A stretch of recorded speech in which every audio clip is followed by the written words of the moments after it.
রাঙামাটির লংদু উপজেলার ভাসান্নাদাম এলাকায় নিথর পড়ে আছে একটি পুরুষ বন্য হাতি। পাশেই নিঃশব্দ শোকে স্থির হয়ে দাঁড়িয়ে আছে তার সঙ্গী, যেন বুঝিয়ে দিচ্ছে প্রাণীদেরও আছে গভীর অনুভূতি, আছে হারানোর বেদনা।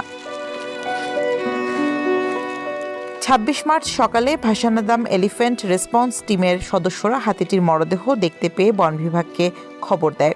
পরে ঘটনাস্থলে গিয়ে মরদেহ পরিদর্শন করেন বন বিভাগের কর্মকর্তারা। তারা জানান, মৃত পুরুষ হাতির বয়স আনুমানিক ৬৫ বছর। হাতিটি দীর্ঘদিন ধরে শারীরিক সংক্রমণে ভুগছিল।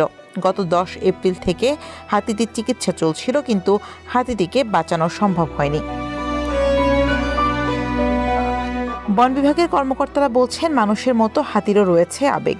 তারই প্রমাণ মিলেছে হাতির মৃত্যুতে তার সঙ্গীর এই আচরণে। তার সাথে দীর্ঘ সময় ছিল, মারা গেছে। এখন যতক্ষণ পর্যন্ত সে তাকে মনে করছে হয়তো বা সে ফিরবে। মানুষের আর হাতির মধ্যে তেমন পার্থক্য নাই। মানুষের যেমন মা খালা থাকে, সেরকম তাদের একটা পরিবার, সমবেদনা জানানো আর কি, বিষয়টা এরকম। মৃত বন্য হাতিটি প্রথম অসুস্থ হয় ২০২৪ সালে। এটি ছিল ওই এলাকায় অন্যতম বৃহৎ বয়স্ক হাতিগুলোর একটি।